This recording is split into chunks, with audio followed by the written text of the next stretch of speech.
Hello, welcome back to the channel. Folks, let me ask you a question. Has there ever been an actor, or more simply a character in a video game that really stuck out with you? Now, before you answer with a character voiced by Troy Baker or Nolan North, let's make it interesting before one of you says those usual suspects, or a character voiced by Laura Bailey. Has there ever been an actor or character that really stuck out to you in a bad video game, and not because they were acting terribly? Years ago, I was Chinese. But that the game around them was either so boring or bad you thought, why is this amazing actor killing it? Case in point of this video today is an actor I'm a fan of from games like this. Yes, I said games, plural, and that's Alex Hernandez. Now, the name might not sound familiar unless you're into UFC, though it's not that Alex, but gamers might recognize his face starring as both Lincoln Clay in the divisive Mafia 3, and more recently Jacob Diaz in Mindseye, the much less divisive game that'll probably go down as a contender for worst game of 2025. Both times he played the lead, and both times the games didn't exactly win people over. Now, that's not to say I'm defending Mindseye, that game is a mess of something much deeper, but even with these titles being labeled boring or broken, the standout parts almost always come from Alex himself. If Sal Marcano deserves to die, I won't argue otherwise.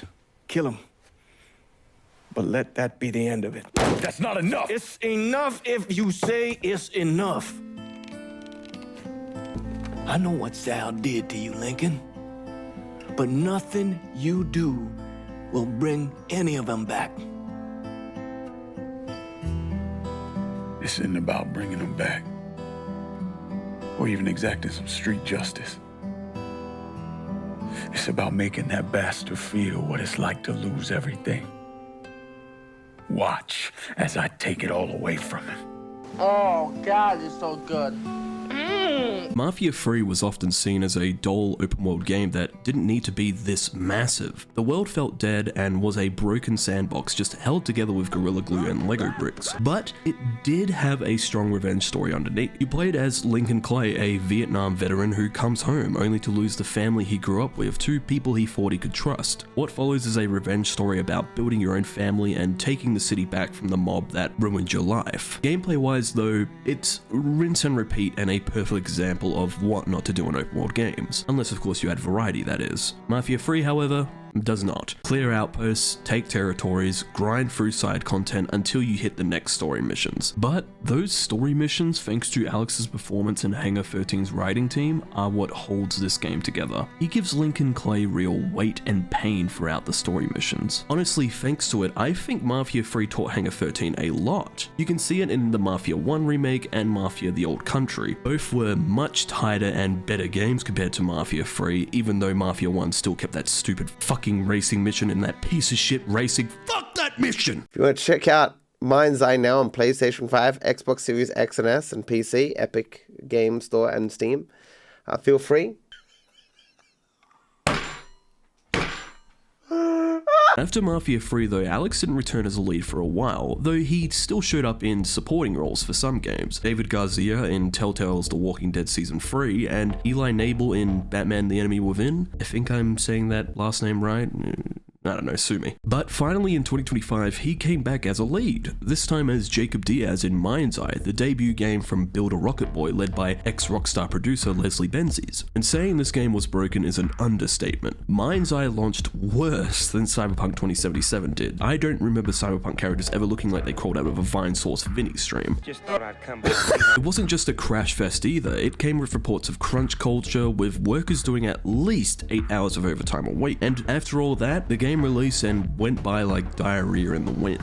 Yet, even in that wind, Alex stood out. He gave a grounded performance in a game and script that didn't deserve it. You could tell he cared about coming back as a lead. A game can have great visuals or hype but still sound like baby's first voice acting gig, but with Alex, he tries to elevate the whole experience. Even if Mindseye still definitely deserves its Worst Game of 2025 nomination, his work is the one thing that almost makes it worth looking at. Though I do realize that Mindseye is an open world action game and not a Telltale Life is Strange game where the acting is very important.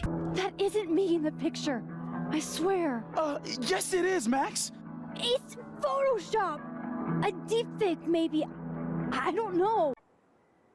What the hell is that? It's honestly a pain to see someone this good get stuck in bad or at best mediocre projects like these two games. Like I've said, Mafia 3 and Mindseye aren't great games, but there's something buried in there. A drop of water in a dry well, and that drop is Alex Hernandez. I watched an interview where he talked about Mindseye and you could see the disappointment. He clearly wasn't happy with how it turned out either, and that honestly is rare in this industry. Most actors and devs stay quiet or hide behind PR statements, especially to keep getting offers and opportunities in this industry. It truly annoys me that people aren't really able to ever speak out with obvious bad developments. But Alex, he was open. No sugarcoating, no fake positivity, and that kind of honesty let me respect the hell out of him even more. Yeah, I mean, in terms of bugs, as a gamer myself, I completely understand the frustration.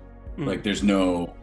to me, as a consumer and as a gamer, there's a shared frustration, and like, why would you as a company release something that seemed to not be ready in that way? I know this video is different from my usual shenanigans, but hey, the channel's called Liam Talks About, and today I want to talk about an actor who deserves better, Alex Hernandez. He's done great work outside of games too. I actually saw him in Sugar last year. Yes, I'm one of the 5 people who actually have Apple TV Plus. I think that's changed now because quite a few people watching Pluribus, and it's great seeing him branch out. But honestly, with his level of talent, I hope he keeps landing roles in games, especially as a lead. He's got the range, he's got the passion, he just needs the right project. So yeah, great work, Alex. You deserve way better games, man. Also, though I have badmouthed Mafia 3 and Mindseye throughout this video, I'd still recommend Mafia 3. It's a slog, but that story, still pretty solid. Just wait for sale though, don't pay full price for that thing. So if there's any last words I have to say right now, it's this. Next time you play a game, don't just think about how broken it is. Think about the people like Alex Hernandez giving great energy to those PS2 looking disasters. Just thought I'd come back. Thanks for watching, everyone, and if you know a game like this today where the actors killed it but the game was meh,